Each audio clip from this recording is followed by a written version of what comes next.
Hey everyone, welcome back. It's Missy, and today we're going to talk about that little thing the narcissist does when they try to tear you down, called the smear campaign. We're going to go into what the smear campaign is and how to deal with it, because it's one of the toughest things to deal with when you're just trying to move on with your life. But before we get started, if you're new here, welcome. My name is Missy. I am a life and relationship coach, and on this channel we get to the root of the issue and learn how to heal and deal. So if that's your thing, go ahead and hit that subscribe button. I would love for you to be a part of the fam, and if you already are a subscriber, I appreciate you so much.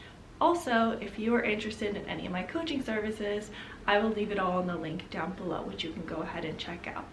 Let's get into today's video.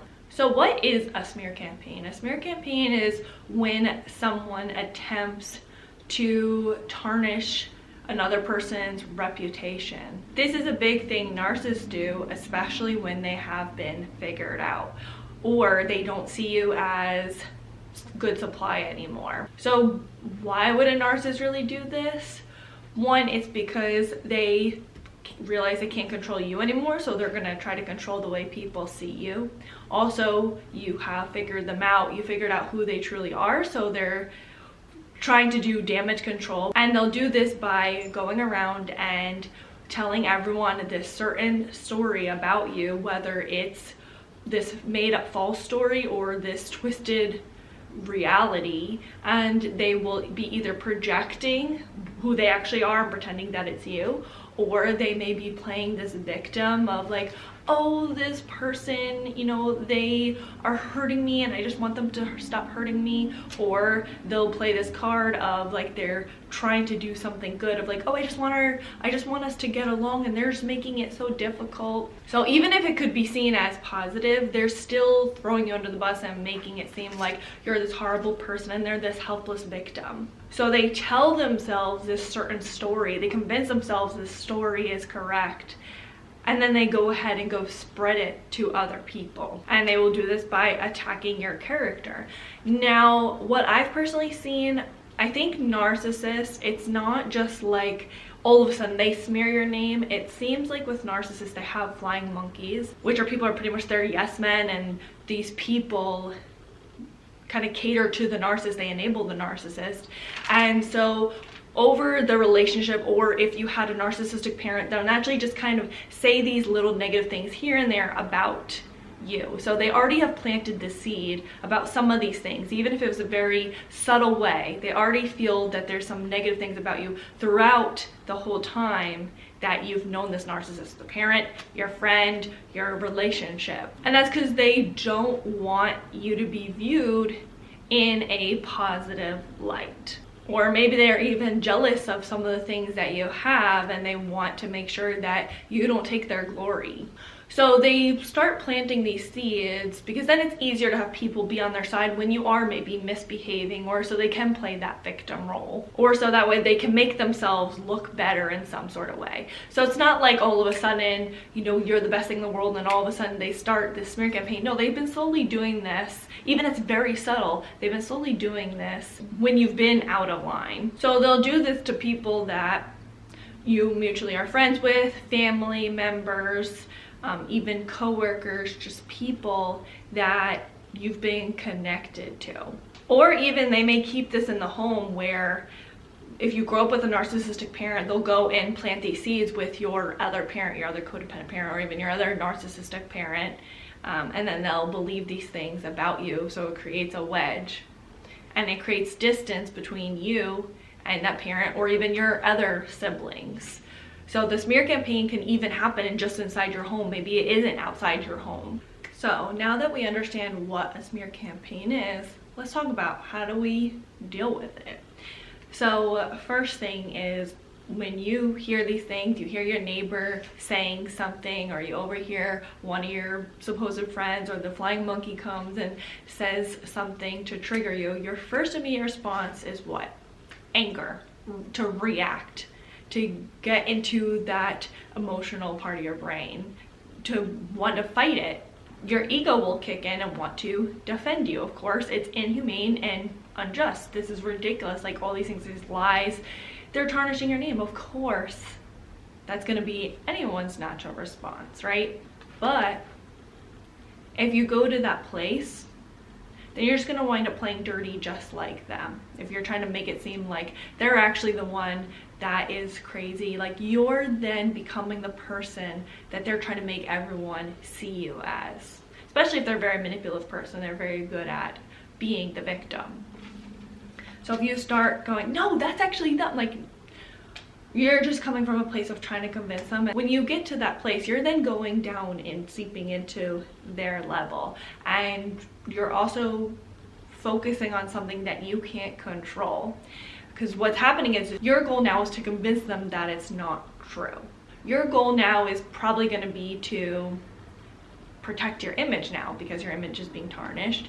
And so you're now focusing on something that's out of your control, which is how people see you, and maybe even trying to stop it from happening, which that's out of your control. You can't stop it from happening. You can't control how people see you. You can't control this person you can't control the narcissist if they're telling these manipulative lies about you. They're a very good manipulator. So what can you control?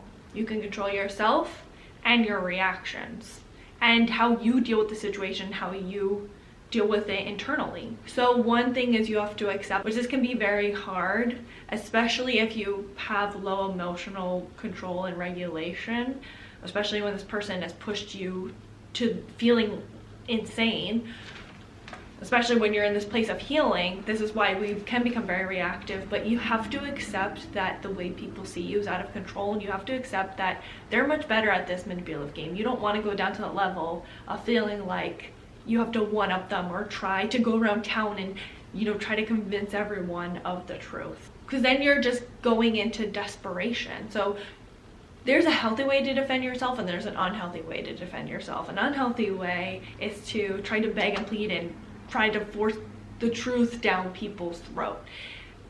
There's that. There's also coming from an angry, bitter place or trying to make the narcissist look bad. All of that just never, even if it's true, it never winds up going in your favor. So the way to defend yourself is to remain confident and don't share your story to flying monkeys or anyone that believes the narcissist. So if you have anyone that is trying to convince you things that the narcissist is saying, or trying to convince you that you're this certain person, that's someone where immediately you cut them off.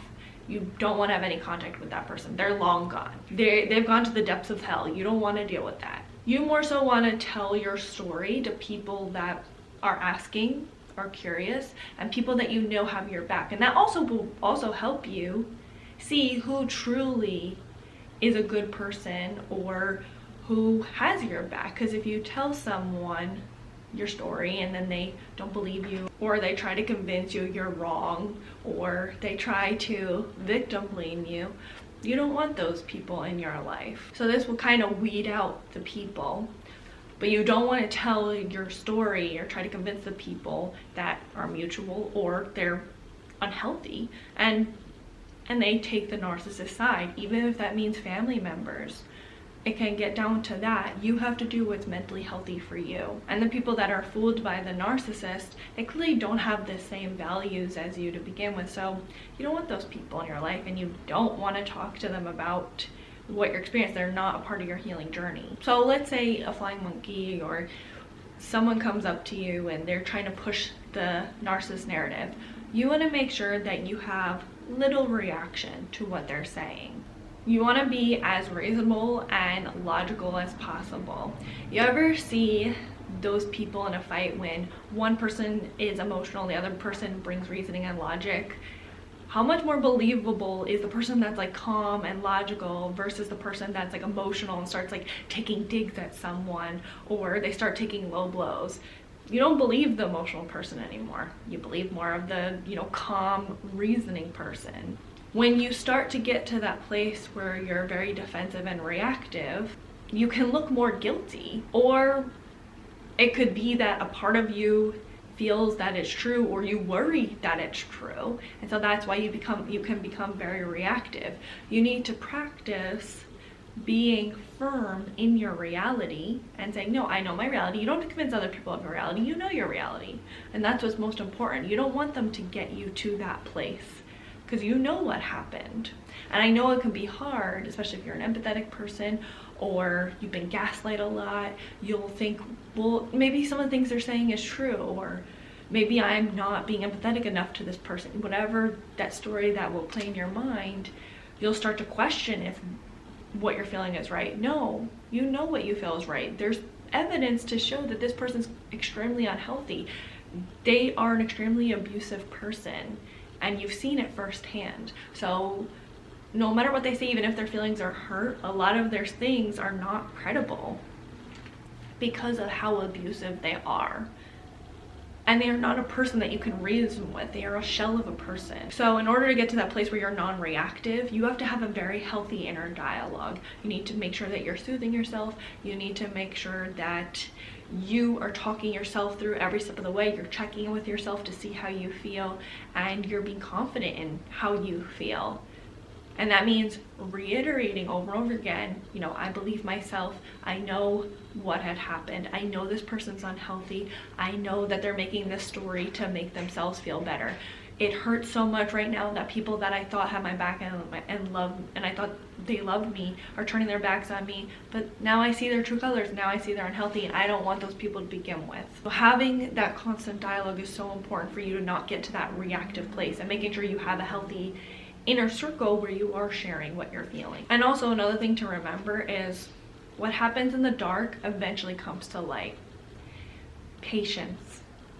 So in this moment, they're having their smear campaign. Maybe they're, you know, preparing for their next victim, or they're trying to get, you know, everyone on their side. Whatever it is, eventually these things will come to light. If you continue to be yourself and be the amazing person you are, that the narcissist tried to take away from you because they like to see those traits. You had amazing traits. You're a successful, great person. If you continue to be that person, people will see that and they'll be like, what the hell is this narcissist talking about? Like, they lose their credibility because you're not allowing them to get you down to their level, which that's the greatest revenge, is to do better, be happy. That person will look insane because there's no logical evidence, there's no proof to back up any of their claims. So remember, patience and silence is golden. So what you want to do when it comes to the narcissist smear campaign is don't react. You want to make sure that if you want to defend yourself, do it in a healthy way where you're not getting to that emotional place, and you're more sharing your truth to people that you feel comfortable with and you know can hear your side.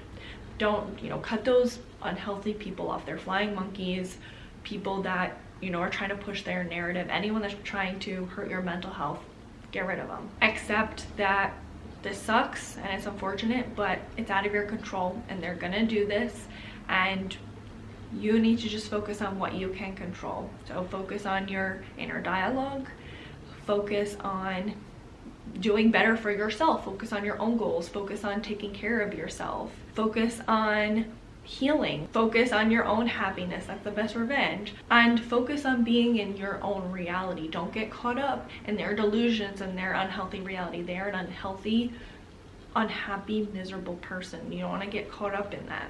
So if you're dealing with this smear campaign, I'm sorry, it's so hard because there's going to be a part of you where there's like a tick where you're like, it's not true, but you want to just zen.